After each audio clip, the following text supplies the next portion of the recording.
तो आज अपन करते हैं ग्रीन हाउस इफेक्ट।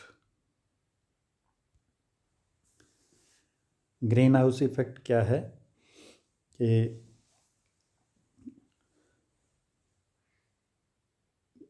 पृथ्वी का जो टेम्परेचर है वो इंक्रीज होता है। इस प्रभाव को अपने जो है वो ग्रीन हाउस इफेक्ट कहा जाता है कि इसके ऊपर पृथ्वी पर कई प्रकार की गैसेज हैं जो कि सन यानी सूर्य से आने वाली ऊर्जा को एब्जॉर्ब कर लेती है। तो ये जो प्रोसेस है इसको ग्रीन हाउस इसलिए कहा गया है कि जैसे अपने ग्रीन हाउस के अंदर ग्लास पैनल जो होता है वो ऊर्जा को या टेम्परेचर को मेंटेन करने के लिए काम करता है, उसी प्रकार से ये गैस जो है वो सूर्य की ऊर्जा को एब्जॉर्ब करके पृथ्वी का जो टेम्परेचर है उसको मेंटेन करती है। इसलिए इनको ग्रीन हाउस इफेक्ट कहते हैं। ग्लास पैनल जो होता है ग्रीन हाउस के अंदर वो जो है वो हीट को एब्जॉर्ब करके उसके अंदर उसका टेम्परेचर मेंटेन करता है। इसी प्रकार से ग्रीन हाउस गैसेज जो है वो भी जो सूर्य की ऊर्जा है उसको एब्जॉर्ब करके टेम्परेचर को जो है वो पृथ्वी के टेम्परेचर को जो है वो बढ़ाती है, इंक्रीज करती है। हिस्ट्री कि इसके एक्चुअली ये क्या ग्रीन हाउस की जो उदाहरणा है वो कैसे आई, कैसे। तो ये एक स्वीडिश साइंटिस्ट थे सेवेंट एरेनियस। इन्होंने 1896 में ये बताया कि जो फॉसिल फ्यूल होता है उसके जलने से ग्लोबल वार्मिंग होती है। यानी जो ग्लोबल वार्मिंग क्या है कि जो अपना ग्लोब है, पृथ्वी के का जो टेम्परेचर है वो इंक्रीज होता है। तो ये जो अवधारणा थी ये स्वीडिश साइंटिस्ट रेनियस ने दी थी। इन्होंने ये बताया कि एटमॉस्फेरिक कार्बन डाइऑक्साइड की जो कंसंट्रेशन है वो उसमें और टेम्परेचर में आपस में एक रिलेशन है।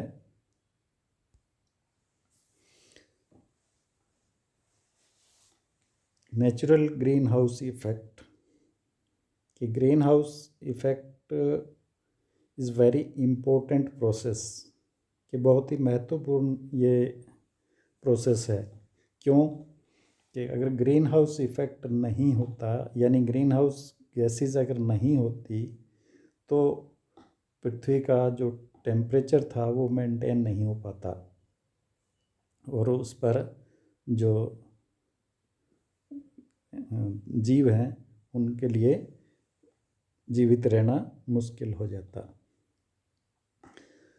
परंतु ग्रीन हाउस इफेक्ट जो है अगर बहुत अधिक हो तो ये नुकसानदायक होता है क्योंकि पृथ्वी के टेम्परेचर को ये इंक्रीज कर देता है।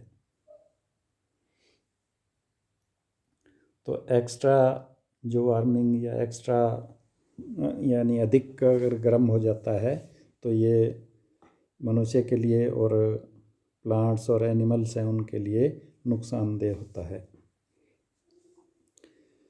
तो नेचुरल प्रोसेस के अंदर जितनी जो प्रक्रिया थी वो तो ठीक था, परंतु जो कुछ एक एक्टिविटीज़ जो जिसमें कि मनुष्य की बहुत सारी एक्टिविटीज़ है वो ग्रीन हाउस गैसेस को बढ़ा रही है, जिसका नुकसान जो है वो ग्लोबल वार्मिंग के रूप में हो रहा है।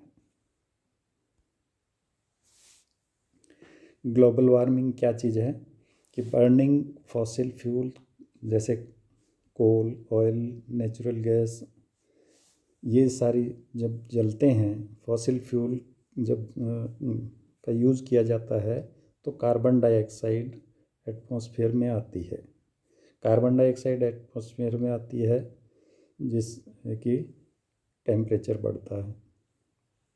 इसी प्रकार से cutting down and burning trees also produce a lot of carbon dioxide, कि जो पेड़ पौधों को काटते हैं और उनको जलाते हैं तो उससे भी कार्बन डाइऑक्साइड उत्पन्न होती है, क्योंकि पेड़ पौधों को नष्ट कर दिया तो पेड़ पौधे कार्बन डाइऑक्साइड को यूज़ करते हैं, वो यूज़ नहीं होगी, उनको अगर जलाते हैं तो उससे भी कार्बन डाइऑक्साइड उत्पन्न होती है। तो ये वातावरण के अंदर कार्बन डाइऑक्साइड की मात्रा बढ़ा देते हैं। इसके अलावा कुछ एक ऐसी गैसेज हैं जिनको क्लोरोफ्लोरोकार्बन ग्रुप में रखा गया है।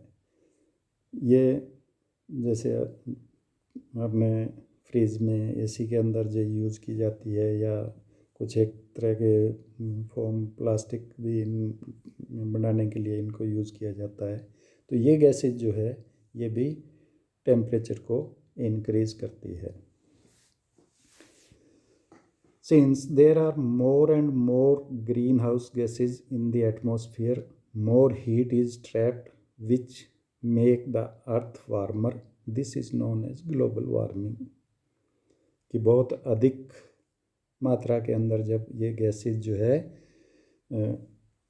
हीट को एब्जॉर्ब कर लेती है, हीट को ट्रैप कर लेती है, जिससे कि पृथ्वी का टेम्परेचर जो है वो इंक्रीज हो रहा है। इस प्रोसेस को जो है वो ग्लोबल वार्मिंग कहा जाता है। Using computer climate model, scientists estimate that by the year,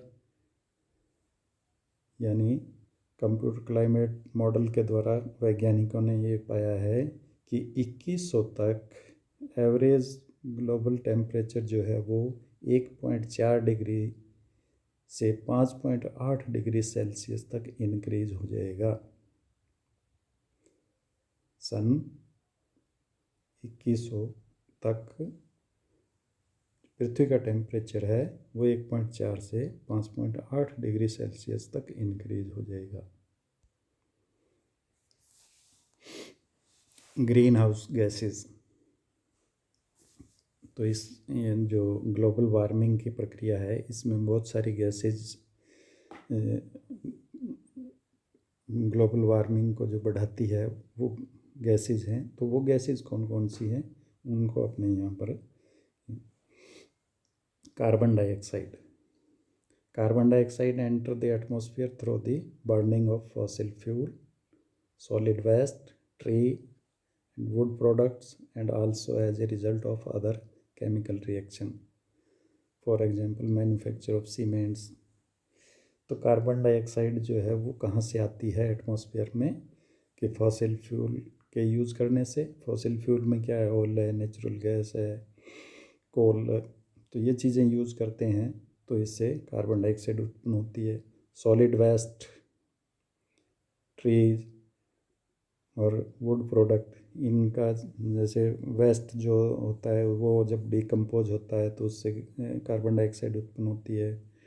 trees को नष्ट करते हैं तो ट्रीज जो यूज़ करते हैं कार्बन डाइऑक्साइड वो एटमॉस्फेयर में चली जाती है। ट्रीज़ को जब अपने जलाते हैं लकड़ी को तो वो कार्बन डाइऑक्साइड उत्पन्न करता है। तो इस तरह से कार्बन डाइऑक्साइड जो है वो वातावरण में इसकी मात्रा जो है वो बढ़ती जा रही है। दूसरी है nitrous oxide. Nitrous oxide is emitted during various agriculture and industrial activities as well as during combustion of fossil fuel and solid wastes। और ये कि नाइट्रस ऑक्साइड जो है वो भी एक ग्रीन हाउस गैस के रूप में होती है, और इसके सोर्स जो हैं वो इंडस्ट्रियल है। कई प्रकार की इंडस्ट्रीज जो है वो उसके द्वारा जो धुआं निकलता है उसमें भी नाइट्रस ऑक्साइड होती है। उसके अलावा जो फॉसिल फ्यूल है या सॉलिड वेस्ट है इनमें नाइट्रस ऑक्साइड निकलती है। नेक्स्ट है methane. Methane is emitted during production and transport of coal, natural gas and oil.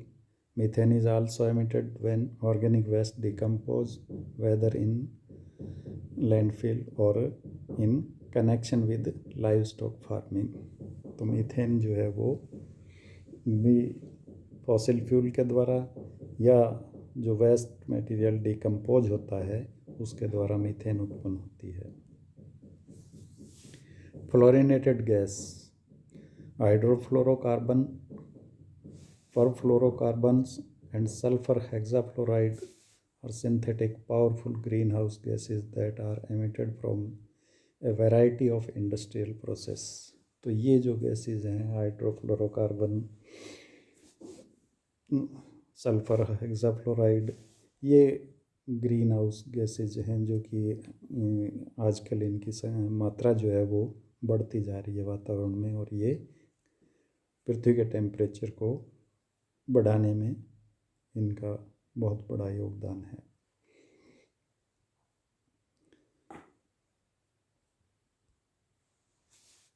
Effect of global warming, global warming का प्रभाव क्या होगा। तो कुछ एक ग्लोबल वार्मिंग के जो प्रभाव है उनको अपने यहाँ पर डिस्कशन कर रहे हैं। वेदर के, मौसम पर क्या प्रभाव है। Some places will become drier and other will become wetter, कि कुछ प्लेस जो स्थान हैं उन पर एकदम सूखा होगा, कुछ पर एकदम बहुत अधिक बरसात, बाढ़ या इस तरह की स्थिति आ जाती है। There may be many storms, floods and drought, but we do not know which area of the world will be affected. Plants, animal, and even people may find it difficult to survive in different conditions. तो इस तरह से कहीं सूखा है, कहीं बाढ़ है, कहीं कुछ है, कहीं बहुत अधिक फ्लड आ जाता है, या तो इस तरह से ये मौसम जो है उसको अपने प्रभावित करता है। सी लेवल, कि जो समुद्र का लेवल है, ग्लोबल वार्मिंग के कारण समुद्र का लेवल भी इनक्रीज हो रहा है। Higher temperature will make the water of the sea and ocean expands. Temperature water का जैसे ही बढ़ता है ओशियन जो है एक्सपेंड होते हैं, आइस मेल्टिंग होती है। एंटार्कटिक और ग्रीनलैंड के पर जो आइस है वो मेल्टिंग हो रही है, और मेल्टिंग होकर के समुद्रों का लेवल जो है वो बढ़ता जा रहा है। All over the world, sea level may rise perhaps by as much as 20 to 40 centimeter by the beginning of the next century. अगले शताब्दी तक ये जो है वो 20 से 40 सेंटीमीटर तक इसका लेवल जो है वो बढ़ जाएगा, जिससे कि higher sea level will threaten the low lying coastal areas of the world, जैसे नीदरलैंड, बांग्लादेश। तो ये जो कोस्टल एरिया है, जो समुद्र के तटीय क्षेत्र जो है वो पानी के अंदर डूब जाएंगे, तो वहाँ पर बहुत ज़्यादा इसका नुकसान होगा। तो सी लेवल बढ़ने से कोस्टल एरिया जो है उनको नुकसान होगा। फार्मिंग, खेती पर भी ग्लोबल वार्मिंग का इफ़ेक्ट है। The change in the weather will affect the type of crop grown in different parts of the world. Temperature increase होता है तो क्रॉप पर सीधा प्रभाव आता है कि अलग अलग टेम्परेचर के अंदर अलग अलग तरह की क्रॉप्स जो है वो ग्रो करती है। Some crops such as wheat and rice grow better in high temperature, but other plants such as maize and sugarcane do not. तो कुछ एक क्रॉप ऐसी होती है जो हाई टेम्परेचर पे है, कुछ ऐसी होती है जो लो टेम्परेचर पे होती है। तो टेम्परेचर जब बिगड़ जाएगा कि कहीं पर पता नहीं, कहीं पर अधिक हो जाएगा, कहीं कम हो जाएगा, जहाँ कम है वहाँ पर अधिक हो जाए, अधिक है वहाँ कम हो जाता है, तो वो सारी क्रॉप्स का रोटेशन जो है वो भी चेंज हो जाएगा, वो भी बिगड़ जाएगा। Change in the amount of rainfall will also affect how many plants grow. Rainfall जितना होगा उसके हिसाब से क्रॉप्स प्रभावित होगी। The effect of change in the weather on plant growth में lead to some countries not having enough food. तो plant growth पर भी इसका प्रभाव पड़ेगा, जिससे कि स्थिति ये आ जाएगी कि बहुत से जो कंट्रीज़ है उनके अंदर फूड की प्रॉब्लम भी आ सकती है। प्लांट्स एंड एनिमल्स, कि इसका पौधों और जंतुओं पर क्या प्रभाव पड़ेगा। As weather and temperature change, कि टेम्परेचर बढ़ जाएगा, वेदर भी चेंज हो जाएगा, यानी मौसम में और टेम्परेचर में परिवर्तन हो जाएगा. The homes of plants and animal will be affected all over the world. For example, polar bears and seal will have to find new land for hunting and living if the ice in the Arctic melts. कि उसके अंदर जो पाए जाने वाले जो polar bear और जो सील हैं उनको भी दूसरे स्थान पर जाना पड़ेगा, क्योंकि आर्कटिक पर जो आइस जो है वो मेल्ट हो जाएगी, तो उनको भी नया स्थान ढूंढना पड़ेगा. This could cause the loss of some animals and plant species in certain or all areas of the world. इससे क्या होगा कि बहुत सारी जो जंतुओं की और पौधों की जो स्पीसीज है उनको खतरा उत्पन्न हो जाएगा. पीपल, लोगों पर इसका क्या है. The change in climate will affect everyone. हर एक आदमी इससे प्रभावित होगा कि जब क्लाइमेट चेंज होगा तो उससे हर आदमी प्रभावित होता है. But some population will be at greater risk. परंतु कुछ एक जो पॉपुलेशन है वो बहुत अधिक रिस्क होता है. For example, countries whose coastal region have a large population such as Egypt and China may see whole population move inland to avoid flood risk area. कि जो कोस्टल एरिया है वहाँ की पॉपुलेशन जो है वो अंदर यानी इनलैंड भूमि के तरफ माइग्रेट करेगी, तो वो भी एक समस्या हो जाएगी. तो इस तरह से जो इसका ग्रीन हाउस इफ़ेक्ट है, इसके प्रभाव जो पड़ेंगे अलग अलग चीज़ों पर. तो ये था ग्रीन हाउस इफ़ेक्ट. थैंक्स.